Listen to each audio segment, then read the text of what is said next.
जय श्री राम का मतलब भगवान राम नहीं, भारतीय जनता पार्टी, बर का झूठा पार्टी, बर का जुमला पार्टी, भारत जलाओ पार्टी। अगर भगवान राम में शक्ति होती, ताकत होती, तो जमीन से स्वनिर्मित शक्तिशाली मंदिर स्थापित हो जाता अयोध्या में। लेकिन वो श्री राम भगवान को भी न्याय मिला, अधिकार मिला, तो भारत के संविधान के द्वारा और कानून व्यवस्था के द्वारा, सुप्रीम कोर्ट के द्वारा। इस बार हराएंगे पशुपति कुमार पारस को, हार के जाएंगे खगड़िया लौली। इस बार मोदी या गोदी नहीं चलने वाला है, राम के नाम पे नहीं। ये 5 सालों में वैशाली जिला में हाजीपुर लोकसभा का विकास नहीं हुआ, एक भी सवाल लोकसभा में नहीं उठाए गए। अब चिराग जी क्या करेंगे? नीतीश जी एनडीए में चले गए हैं, जिसका विरोध बार बार करते थे, जब तक उनको हटाएंगे नहीं। सुनिए, गुड़ खाए गुलगुल्ला से पढ़े जे कि हम एनडीए नरेंद्र मोदी का विरोध नहीं करेंगे और नीतीश कुमार का विरोध करेंगे, यानी कि एनडीए आपको नहीं अच्छा लग रहा तो क्लियर कीजिए ना भाई, हाँ, कि हम ये अब राम को नहीं मानेंगे, अब हम संविधान को मानेंगे। ये चिराग पासवान दलित विरोधी है, संविधान विरोधी है, आरक्षण विरोधी है।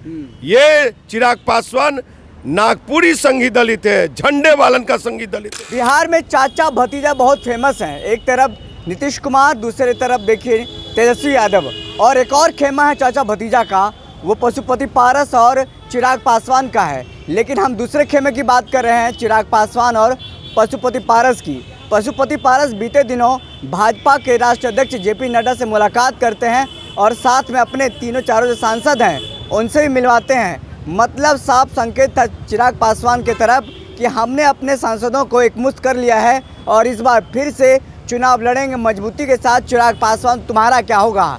इसी में हमारे साथ बात करने के लिए राजकुमार पासवान जी हैं। लगातार ही देखिए हाजीपुर से चुनाव लड़ते रहे हैं, पिछले बार तीसरे नंबर पे आए थे, इस बार भी चुनाव लड़ेंगे और पशुपति पारस को टक्कर देंगे या फिर चिराग पासवान को टक्कर देंगे, इस पर हम बातचीत करेंगे। आप क्या कीजिएगा? और फिर जो देख रहे हैं चाचा भतीजा के बीच में हो रहा है, कौन जीतेगा कौन हारेगा, क्या देख रहे हैं आप? अरे भैया, रामविलास पासवान जी और पशुपति कुमार पारस जब चुनाव लड़ रहे थे तो रामविलास पासवान जी को मुझे नोटिस में लेना पड़ा और नरेंद्र मोदी को 2-2 बार आना पड़ा वैशाली जिला में। तो हम क्या करेंगे? इस बार हराएंगे पशुपति कुमार पारस को, हार के जाएंगे खगड़िया लौली।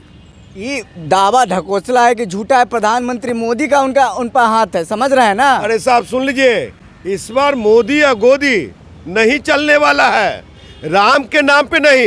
ये 5 सालों में वैशाली जिला में हाजीपुर लोकसभा का विकास नहीं हुआ, एक भी सवाल लोकसभा में नहीं उठाए गए। ये कैसा सांसद है?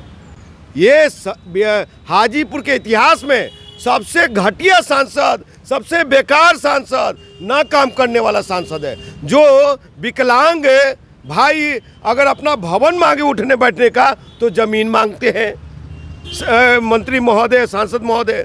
जो ये रोजगार मेला लगाए तो उनके अगल बगल जो परिक्रमा किया उन लोगों को नौकरी दिया, कितने दुसाध के बेटा को नौकरी दिया, कितने गरीब को बेटा को नौकरी दिया, कितने लोग को लोकसभा विधानसभा। हम जैसे दलित नहीं है क्या? खाली वही परिवारें है, परिवार परिवार, भैया जी, चचा जी, जीजा जी, भाभी, अरे मैं भतीजा। इंजीनियर राजकुमार पासवान जैसा गरीब नहीं है। और सुन लीजिए, रही बात है भाई चिराग का, तो चिराग का अब क्या होगा?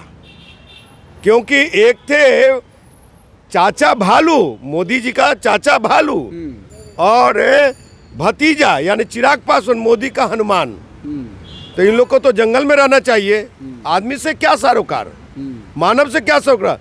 तो ये नीतीश कुमार जी को एनडीए में जाने के बाद पशुपति कुमार पारस मजबूत स्थिति में आ गए हैं। ऐसे मजबूत स्थिति तो हनुमान कहते हैं ना चिराग पासवान। अभी क्या बोले कि मोदी जी का भालू कौन था? पशुपति कुमार पारस। और नीतीश कुमार का हनुमान कौन था? पशुपति कुमार पारस। और ये दो ताकत, मोदी का ताकत, नीतीश का ताकत मिल गया। अब भाई चिराग का क्या होगा? जमुई से उनका क्या होगा? हम तो हाजीपुर उनको हरा रहे हैं, लेकिन हाजीपुर अब चिराग भाई को आने की हिम्मत नहीं है। चिराग पासवान मजबूत स्थिति में है, उनके समर्थक कह रहे हैं कि चाचा का कुछ नहीं होने वाला है। संघ भाजपा को इंटरनल रिपोर्ट है कि चिराग के साथ जो भीड़ है ना, वो गिट्टी माफियाओं का है। वो हुलास पांडे और कौन कौन पांडे हैं, राजू तिवारी, वो सब जो है पैसा पे सब लोग भीड़ लाते हैं और ला करके वही जमीनी हकीकत में उनके पीछे, चिराग के पीछे भीड़ नहीं है, पैसे वाली भीड़ है।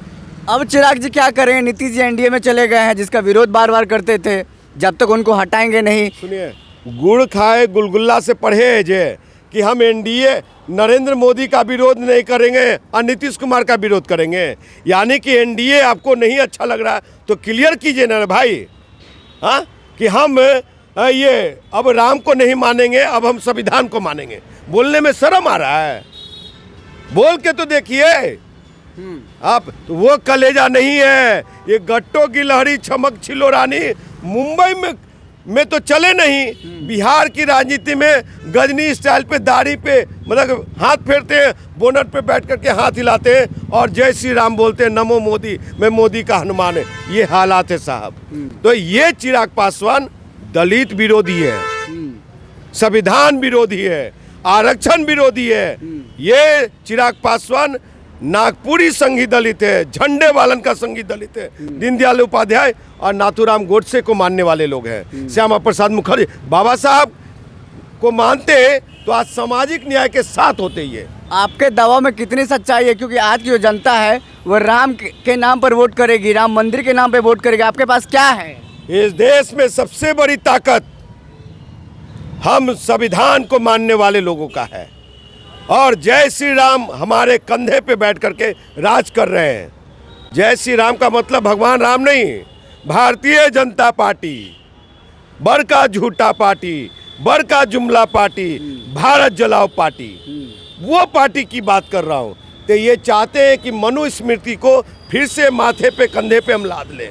आप जिस समाज से आते हैं, ज़्यादातर वो जो युवा वर्ग है वो जय श्री राम के नाम का झंडा ढो रहे हैं, भाजपा के हो गए हैं। उन युवाओं को कहता हूँ कि ए मेरे समाज की युवा नौजवानों, अगर भगवान राम में शक्ति होती, ताकत होती, तो जमीन से, ऐसे जमीन से स्वनिर्मित शक्तिशाली मंदिर स्थापित हो जाता अयोध्या में। हाँ। लेकिन वो श्री राम भगवान को भी न्याय मिला, अधिकार मिला, तो भारत के संविधान के द्वारा और कानून व्यवस्था के द्वारा, सुप्रीम कोर्ट के द्वारा। तो जब हम में ताकत इतनी है तो हम संविधान को क्यों ना पूजे। और आस्था के भी जो लोग जिसको पूजे उससे मतलब नहीं, लेकिन सच्चाई बता रहा हूँ, उनको भी आँख खोलना चाहिए। भैया जी सेल्फी से सिर्फ काम नहीं चलेगा।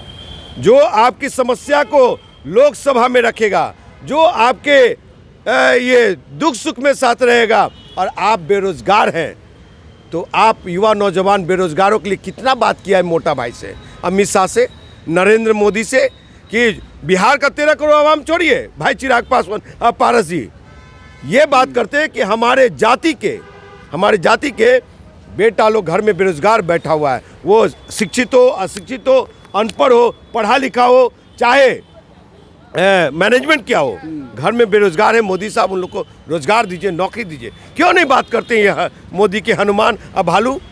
ये भाई साहब बता दूं, और हाजीपुर में कुछ काम नहीं किया, जमुई में कुछ काम नहीं किया। आप हल्के में ले रहे हैं चिराग पासवान को, बार बताइए। अरे साहब एक चीज़ बताइए, स्वर्गीय रामविलास पासवान जी जो आदरणीय सम्मानीय मेरा पिता तुल्य रहे, हाँ। उनके जाने के बाद हमसे ज़्यादा उनका बेटा भी नहीं रोया। वो बाल का टेक्सचर ठीक कर रहे थे, कैसा है उनके फोटो पे हंस रहे थे, वो वायरल हुआ, पूरा दुनिया देखा।